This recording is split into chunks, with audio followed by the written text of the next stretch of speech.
Hello, my name is Alicia Delgado and I'm gonna do the muscles of the face.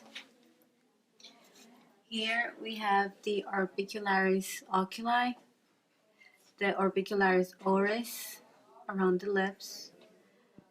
This part portion is the mentalis because here the zygomaticus major, the masseter, the temporalis, and on this model we can see the buccinator, which is underneath the zygomaticus major.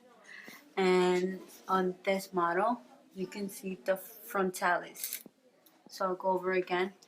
This is the orbicularis oculi, orbicularis oris, mentalis, zygomaticus major, masseter, the buccinator underneath, and the temporalis. Plastic model for the human muscle. We'll be doing the neck region first. The first set of muscles are your thyrohyoid muscle, which is connected to the hyoid bone in your thyroid. There's also the sternohyoid muscle, which connects to the sternum and the hyoid bone. And there's also your mylohyoid muscles, which are right above the hyoid bone. And in this part of the neck, you have your scalene muscles, which are these three muscles right here. You turn this around more. You have your splenius capitis muscle, and right next to it, between the splenius capitis muscle and the spine of the vertebra, you have the semispinalis muscle.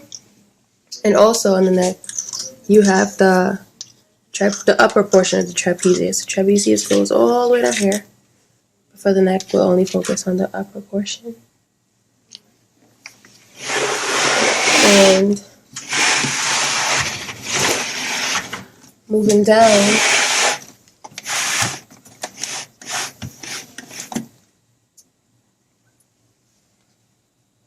oh, how could we forget the biggest one?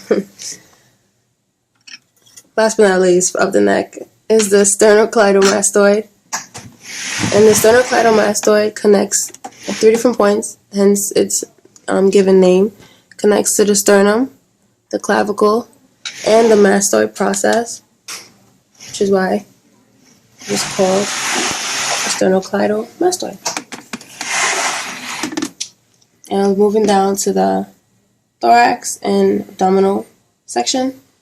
And we will be starting off with the pectoralis major.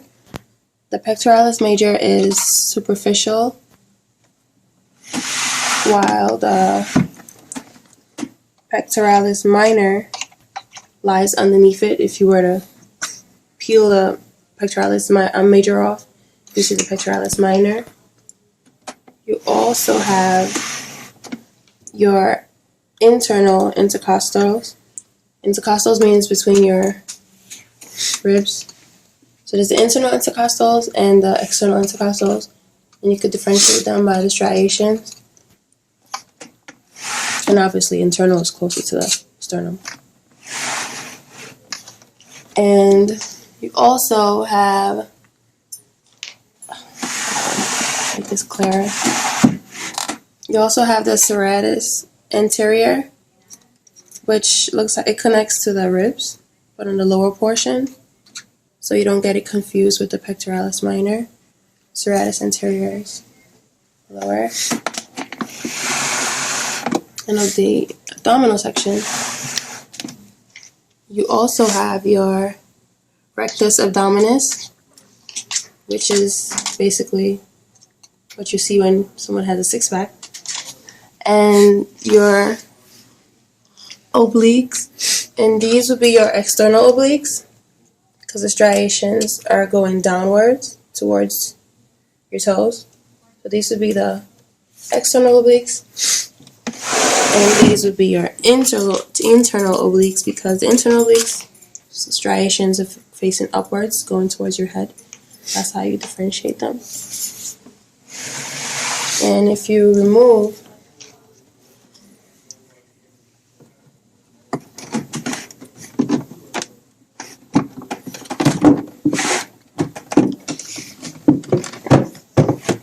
He's a fighter. If you remove the whole abdominal thorax portion, you would see the transverse abdominis, and how you could differentiate that from the other muscles, because the transverse abdominis striations go laterally, so it's easier to see that. Horizontal. Definitely horizontal, not lateral. Sorry. It goes horizontal. And on top, you have your diaphragm, which makes way for your lungs while you breathe. And these are all your muscles of the abdominal and thorax portion. Yeah. Thanks. Going over the back and the shoulder girdle. Here on the clay model, here is the levator scapulae. Here is the deltoid.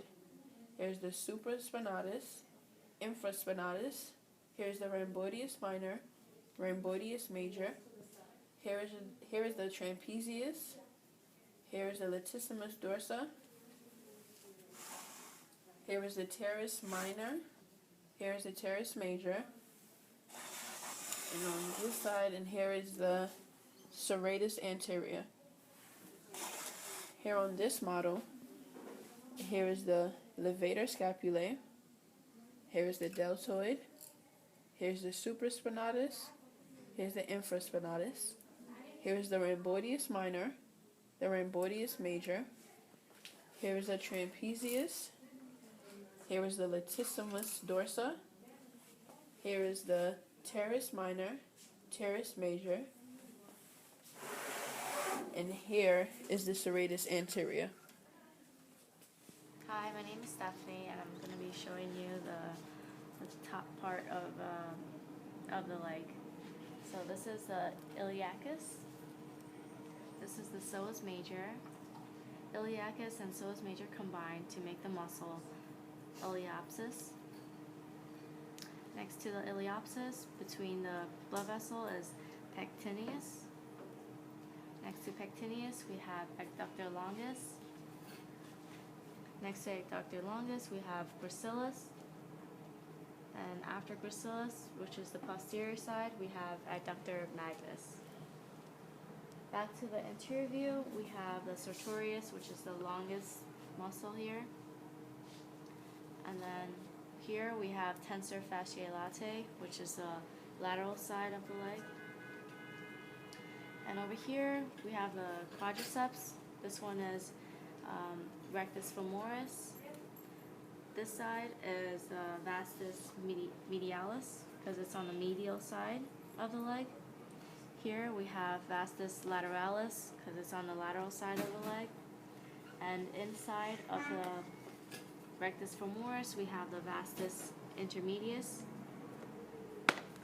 Okay, now we go to the posterior view of the leg. Okay, so this would be the gluteus maximus. This is the gluteus medius, and gluteus minimus is in the deeper layer. Okay, so this muscle coming from the spine is the psoas major, and this is the pectineus. Over here is the adductor longus.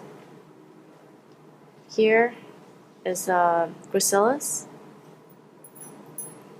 and here is the rectus femoris. The medial head is the vastus medialis. Over here is the vastus lateralis, and behind the rectus femoris is the vastus intermedius. Over here is the tensor fasciae latae. So here in the posterior view of the leg, we have the gluteus maximus, we have the gluteus medius, and behind the gluteus maximus is gluteus minimus.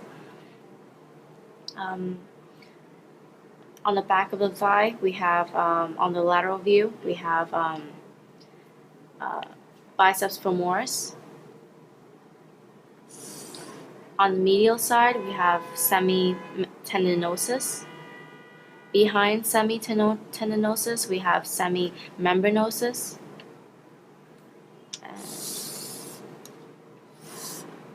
Over here, which is missing, we should have adductor magnus. That's it. And I'm going over the lower part of the leg muscle.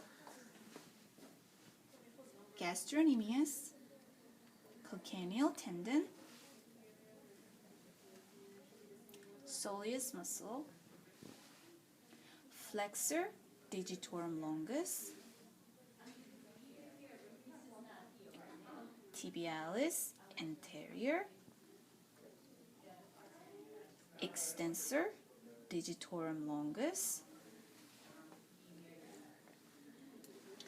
fibularis or peroneus longus, and fibularis or peroneus brevis. Now I'm going to do the clay model. Gastrocnemius, calcaneal tendon. There's supposed to be the soleus muscle behind. And also here, this is a flexor side. So flexor digitorum longus is supposed to be here. Fibularis longus, and underneath, fibularis brevis. Extensor side. So extensor digitorum longus. And this is a tibia, so tibialis anterior.